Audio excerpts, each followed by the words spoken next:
Bahan bakar minyak di SPBU swasta minim sejak akhir Agustus lalu. Menteri Energi dan Sumber Daya Mineral (ESDM) Bahlil Lahadalia pun merespon kosongnya stok BBM di SPBU swasta yang kian menjadi perbincangan publik ini. Dan menurut Bahlil, sejak awal pemerintah telah memberi kuota impor sebanyak 110% lebih besar dibandingkan tahun lalu kepada SPBU swasta. Sementara terkait penambahan kuota impor, Bahlil masih enggan menjabarkan lebih lanjut. Bahlil menyebut SPBU swasta dapat melakukan kolaborasi dengan Pertamina terkait stok BBM, di mana Menteri SDM ini juga mengaku telah membentuk tim untuk mengatasi kelangkaan BBM pada SPBU swasta ini. Dan berikut pernyataan dari Bahlil. Jadi sangatlah tidak tepat kalau dikatakan kuota impornya tidak kita berikan. Contoh, 2024 si perusahaan A mendapat 1 juta kiloliter. Contohnya, di 2025 kita memberikan kuota impor 1 juta kiloliter plus 10%. Berarti 1.100.000 kiloliter. Nah, kalau masih ada kekurangan, kita minta untuk melakukan kolaborasi dengan Pertamina. Kenapa? Karena ini terkait dengan hajat hidup orang banyak. Cabang-cabang industri yang menyangkut hajat hidup orang banyak itu harus tetap dikontrol oleh negara.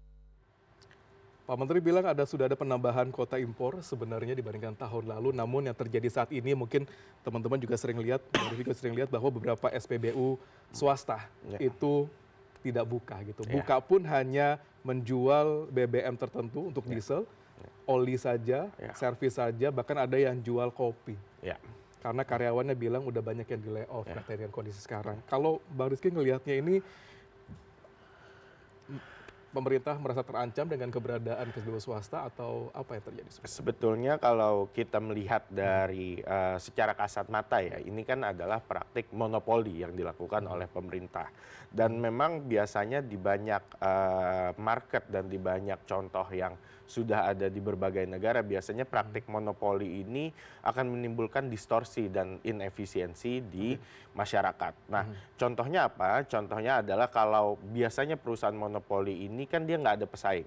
Dengan tidak ada pesaing, dia bisa menerapkan harga yang lebih tinggi gitu dari harga pasar, atau dia bisa menjual dengan kualitas lebih rendah karena dia tidak ada persaingan. Nah, ini dari dua skenario ini yang paling mungkin dirugikan adalah konsumen akhir gitu. Dan ini munculnya monopoli ini dari kuota impor tadi gitu. Pertanyaannya adalah kalau sekarang kuota impor sudah dinaikkan, kenapa di awal perlu ditetapkan kuota impor gitu?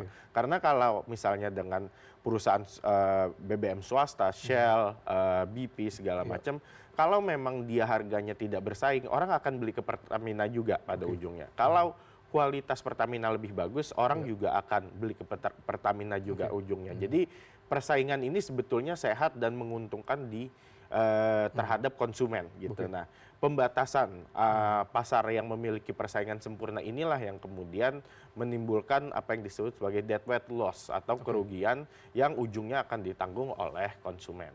Akhir, kalau melihat dari bagaimana investasi asing terkait dengan sektor migas sendiri dengan adanya kondisi seperti ini, kira-kira akan seperti apa? Tentu akan lebih sulit ya untuk masuk meng-attract investasi asing gitu. Bayangkan misalnya kalau kemudian ada pembatasan kuota impor misalnya, tentu kan akan kesulitan untuk misalnya perusahaan asing ini menjual produk-produknya di Indonesia. Jangankan investasi pom bensin aja misalnya, investasi produk yang lebih hulu misalnya, BBM yang belum sampai di level konsumen akhir pun juga akan lebih sulit gitu. Karena memang ada rantai pasok yang berusaha dikontrol oleh pemerintah melalui kuota impor ini. Kita lihat tadi statement dari Bang Rifki. Kita lihat juga sudah ada suara dari netizen di sini yang juga akan berdiskusi terkait dengan tema kita ini, terkait dengan beberapa SPBU swasta yang hampir menyentuh titik nadir. Kita ada beberapa komentar yang cukup menarik yang bisa kita bahas di sini. Yang pertama dari Salam Rotate, emang bener langka atau kosong? Apa dipersulit impornya? Kudu ada jawaban dari Shell Indonesia, BP, IDN, atau dari Vivo. Berikutnya, kata Presiden, keran impor buat bisnis dibuka. Ini yang udah jalan dan jadi pilihan rakyat untuk sisi kualitas BBM yang bagus, malah dihambat. Berikutnya, Di bulan April, Pak Presiden berpidato agar keran impor dibuka dan bisnis dipersilahkan mengimpor. Rakyat sudah pintar dan bisa memutuskan sendiri. Pidato ini tidak berlaku untuk beberapa brand swasta SPBU ini, atau Menteri SDM mengambil kebijakan yang ngawur. Bang Rizky, kalau kita lihat sama-sama memang respon dari masyarakat juga nampaknya cukup beragam dan menyentuh pada satu substansi yang sama, gitu ya. Ada tata kelola yang coba untuk direm di sana, gitu. Akan seperti ini ke depannya? Apakah ini akan memungkinkan ke depannya akan hengkang nih merek-merek swasta ini dari Indonesia?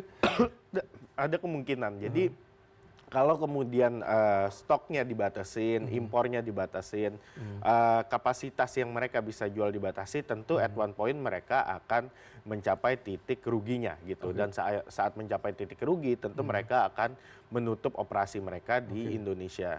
Tapi lagi-lagi yang perlu dipikirkan, kemudian kalau ini dipaksakan, siapa yang dirugikan gitu. At the end of the day, yang dirugikan adalah konsumen dan masyarakat Indonesia gitu. Karena kalau kita lihat di negara-negara lain misalnya yang memiliki produk yang memang cukup bersaing, katakanlah di Malaysia gitu dengan Petronas, mereka nggak menutup persaingan dengan BBM impor, justru mereka membuka sebesar-besarnya dan mereka tetap menang bersaing dengan BBM impor karena memang mereka either memiliki kualitas lebih bagus atau harga lebih murah atau keduanya gitu.